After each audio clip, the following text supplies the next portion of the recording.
अल्हम्दुलिल्लाहिल्लज़ी हदाना लिहाज़ा वमा कुन्ना लिनहतदिया लौला अन हदानल्लाह अम्मा बाद।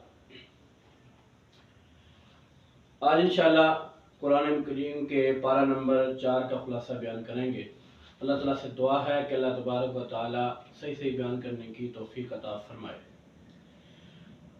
चौथे पारे के अंदर ग़ज़वा बदर का तज़किरा है।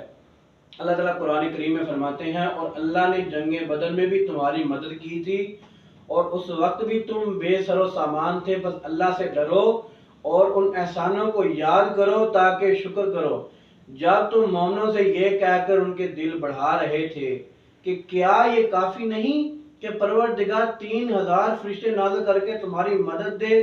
हाँ, अगर तुम दिल को मजबूत रखो और अल्लाह से डरते रहो और काफिर तुम पर जोश के साथ दफातन हमला कर दें तो परवरदिगार 5000 फरिश्ते जिन पर निशान होंगे तुम्हारी मदद को भेजेगा, और उस मदद को तो अल्लाह ने तुम्हारे लिए जरिए बिशारत बनाया, यानी इसलिए कि तुम्हारे दिलों को उससे तसल्ली हासिल हो, वरना मदद तो अल्लाह ही की है जो गालिब और हिकमत वाला है।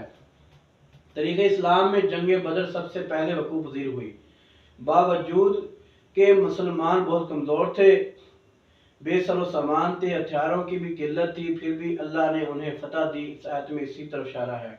फिर ग़ज़वा उहद के बारे में तज़किरा है कि अल्लाह फरमाते हैं, और मोहम्मद सल्लल्लाहु अलैहि वसल्लम भी अल्लाह के पैगम्बर हैं, इनसे पहले भी बहुत से पैगम्बर गुजरे हैं, भला अगर ये मर जाएं या मारे जाएं तो तुम उल्टे पांव फिर जाओगे, यानी मुर्तद हो जाओगे, और जब उल्टे पांव फिर जाए तो अल्लाह का कुछ नुकसान नहीं कर सकेगा और अल्लाह शुक्रगुजारों को बड़ा सवाब देगा। यानी कि जंग उहद भी इस्लामी जंगों में एक मशहूर जंग है जिसमें अल्लाह ने मुसलमानों की इज्जत रख ली और उनकी मदद फरमाई। जंग उहद में जब नबी करीम सल्लल्लाहु अलैहि वसल्लम जख्मी हुए तो आप ने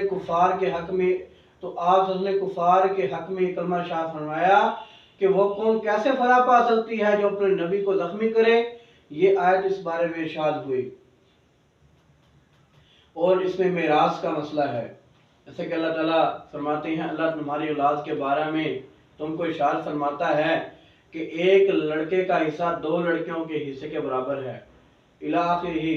तो इस्लाम से पहले औरतों को मिरास में कोई भी हिस्सा नहीं दिया जाता था, लेकिन इस आयत करीमा के नाज़िल होने के बाद अल्लाह ताला के फजल व करम से औरतों को मिरास देने की फर्जियत साबित हो गई, और इसमें वो रिश्ते जिनसे शादी करना हराम है उसका तज़किरा है। जैसे कि अल्लाह फरमाते हैं, तुम पर तुम्हारी माएँ और बेटियाँ और बहनें और फूफियाँ, खालाएँ और भतीजियाँ, भांजियाँ और वो माएँ जिन्होंने तुमको दूध पिलाया हो, और रज़ाई बहनें और सासें हराम कर दी गई हैं, इला आखिरी ही।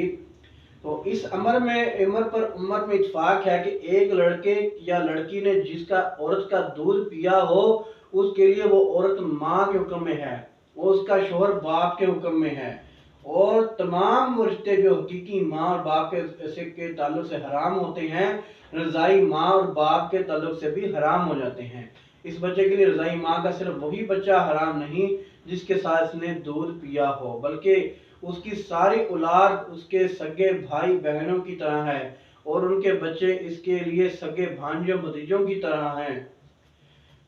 यानी कि अपनी रज़ाई माँ का भी दूध नहीं पी सकता, और अपनी रज़ाई माँ का दूध पिया है ना, तो उसकी अगर किसी और ने रज़ाई माँ का दूध पिया, जिसका दूध इसने पिया है, तो वो लड़की भी इसकी बहन होगी, उसके बच्चे इसके बहन भाई होंगे, उसका खामन इसका बाप होगा, यानी कि वही रिश्ता होगा जो हकीकी माँ बाप का रिश्ता होता है।